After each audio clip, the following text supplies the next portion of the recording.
Shalom keluarga damai.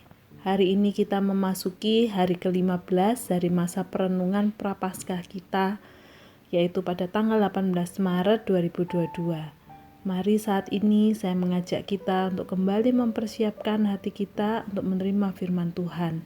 Mari bersama-sama kita angkat sebuah pujian.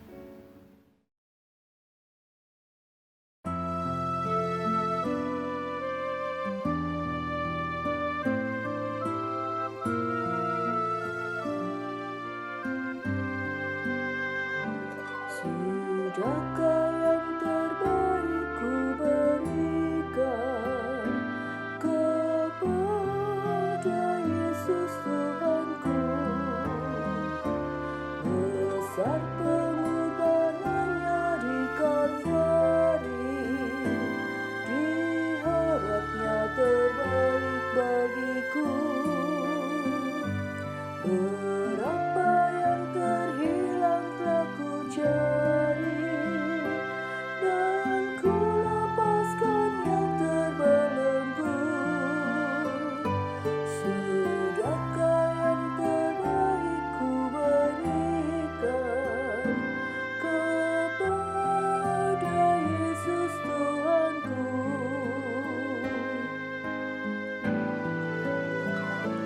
Begitu banyak waktu yang terluang, sedikit ku beri baginya. Sebab kurang kasihku pada Yesus, mungkinkah hancur pula hatinya? Berapa yang terhilang telah ku cari, dan ku lepaskan yang terbelenggu. Sudahkah yang terbaik ku berikan kepada Yesus Tuhanku?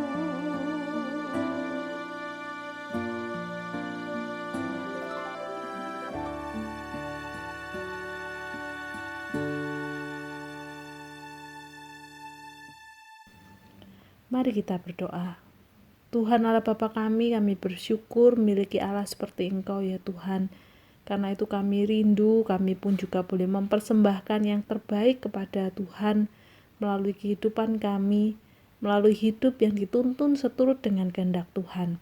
Karena itu kami membuka hati kami untuk menerima firman-Mu. Di dalam nama Tuhan Yesus kami berdoa.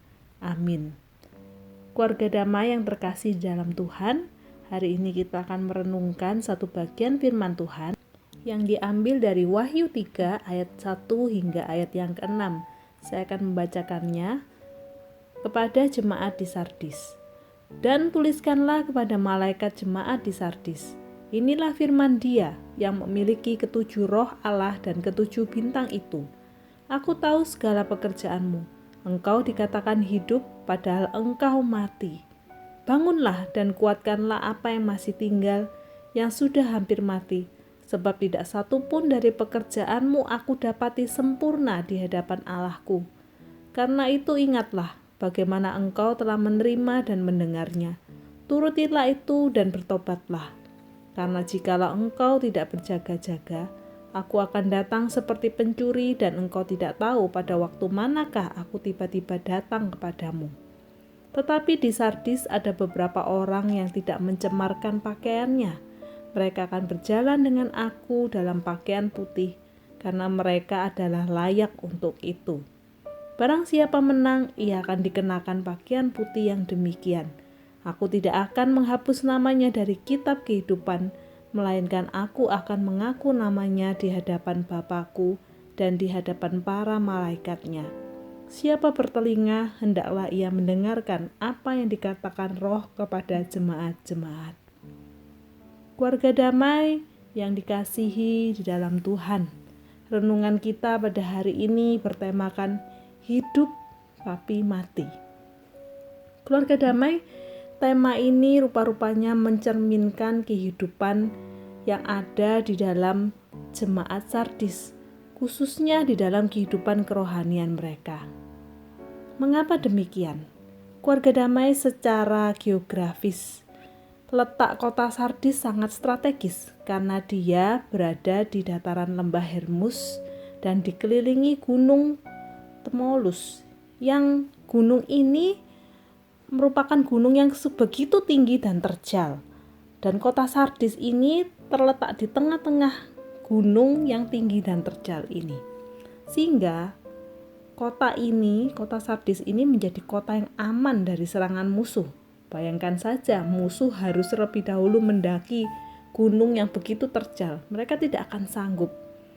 Nah, bagaimana orang-orang Sardis ini bisa berada di dalamnya? Mereka memiliki suatu jalan rahasia untuk bisa mencapai kota mereka. Keluarga damai yang terkasih dalam Tuhan. Selain itu, kota Sardis juga terkenal sebagai kota yang sangat kaya. Bagaimana tidak? Karena mereka memiliki sungai Pactolus yang mendapatkan aliran air dari gunung Tmolus. Dan di dalam aliran sungai ini disertai banyak endapan emas. Itulah sebabnya kota Sardis menjadi kota yang begitu kaya dan makmur. Belum lagi ditambah dengan adanya pabrik kain dan juga pakaian dari bulu domba yang banyak mereka miliki. Hal-hal inilah yang membuat kota Sardis ini dianggap sangat mampu di dalam hal perekonomian. Sehingga kehidupan jemaat di kota Sardis ini merupakan kehidupan yang makmur.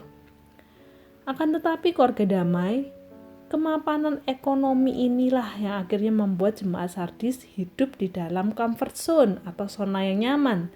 Sehingga mereka akhirnya menjalani kehidupan kerohanian tanpa kesungguhan. Mereka tidak lagi sepenuhnya percaya hidup kepada Tuhan, bersandar penuh kepada Tuhan, tetapi mereka justru menjadikan kekayaan mereka lah yang menjadi sandaran dan kekuatan hidup mereka. Ya memang, jemaat Sardis ini orang-orang yang aktif di dalam kegiatan rohani. Akan tetapi dasar pelayanan mereka bukanlah karena hati yang mengasihi Tuhan, tetapi hanya karena mereka melihat fasilitas yang nyaman, kekayaan yang mumpuni. Itulah yang menjadi motivasi pelayanan mereka. Kenyamanan-kenyamanan dan kenikmatan di dalam pelayanan, itulah yang menjadi faktor-faktor yang membuat mereka mau melayani. Keluarga damai sekalipun pelayanan mereka tampak hebat di pemandangan manusia, justru Tuhan memiliki penilaian yang berbeda. Kita bisa melihat bagaimana Tuhan menegur jemaat Sardis dengan sangat keras. Aku tahu segala pekerjaanmu. Engkau dikatakan hidup, padahal engkau mati. Keluarga damai, ternyata tak satu pun pekerjaan yang mereka lakukan sempurna di mata Tuhan. Artinya apa yang mereka perbuat tidak mendatangkan perkenanan dari Tuhan, tidak membuat hati Tuhan disenangkan. Aktivitas kehidupan kerohanian mereka, pelayanan mereka hanya tampak wah dari sisi luarnya saja, tetapi hatinya kosong. Tuhan menambahkan, bahkan di dalam ayat yang keempat, di Sardis ada beberapa orang yang tidak mencemarkan pakaiannya. Mereka akan berjalan dengan aku dalam pakaian putih karena mereka adalah layak untuk itu. Keluarga damai, perhatikan bahwa Tuhan mengatakan memang ada beberapa orang yang tidak mencemarkan pakaiannya. Tapi itu artinya berarti hanya ada sedikit jemaat yang menjaga hidupnya tidak bercelah, tidak mencemarkan diri dengan dosa. Lalu bagaimana dengan sisanya? Itu artinya sebagian besar jemaat di situ melakukan kompromi dengan dosa atau hidup di dalam keberdosaan. Memang Alkitab tidak mencatatkan secara jelas apa yang keberdosaan apa yang dihidupi oleh jemaat ini. Tapi kita bisa melihat bagaimana Tuhan menegur orang-orang di Sardis ini. Bagaimana mereka menjadi orang-orang yang tampak hidup secara rohani. Pelayanan mereka begitu wah. Akan tetapi Tuhan melihat kedalaman hati dan kedalaman kehidupan mereka. Yang semuanya itu kosong dan terus-menerus masih berkompromi dan berkubang di dalam dosa.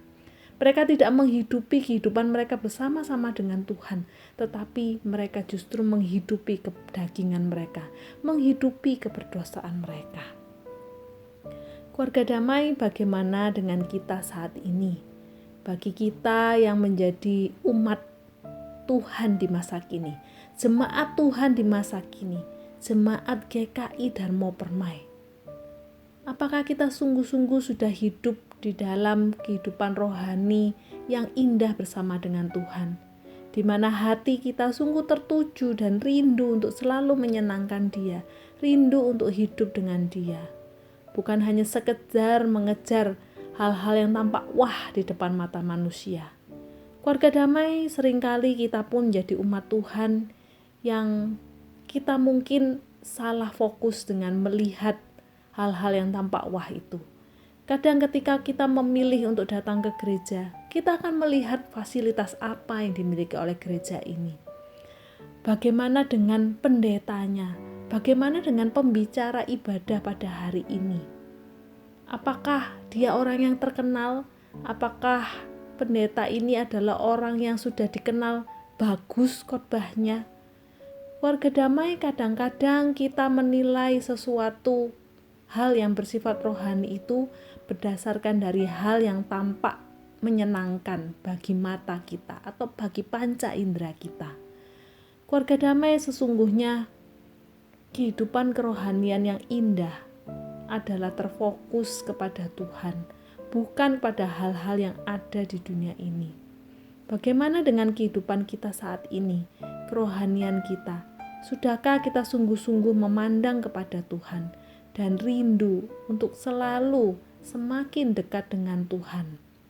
Kiranya hidup kerohanian kita di masa-masa prapaskah ini kita sungguh menghayati akan keberadaan Tuhan. Kita sungguh menghayati akan kasih dan pengorbanannya yang telah Dia lakukan bagi setiap kita. Dan biarlah hidup kita sungguh-sungguh boleh tertuju padanya. Amin. Mari kita berdoa. Tuhan, kami bersyukur untuk kasih setia-Mu di dalam kehidupan kami. Ampuni kami jikalau kami masih sering menjadi anak-anak Tuhan yang memandang apa yang ada di dunia ini, Tuhan, yang menjadi fokus dari kehidupan kerohanian kami. Tuhan, kami rindu jikalau sungguh-sungguh kami hidup untuk bertumbuh di dalam Engkau saja, dan biarlah kami sungguh boleh memandang kepada Tuhan, bukan hanya sekedar memperhatikan hal-hal yang ada di dunia ini saja. Tuhan, biarlah hidup kami sungguh berkenan di hadapan-Mu, hidup kerohanian kami sungguh hidup, dan bukanlah hanya sekedar iman yang kosong, tetapi kami sungguh-sungguh mendasari iman kami untuk lebih lagi hidup mengenal Engkau dan dekat dengan Engkau. Terpujilah nama-Mu, di dalam nama Tuhan Yesus kami berdoa. Amin.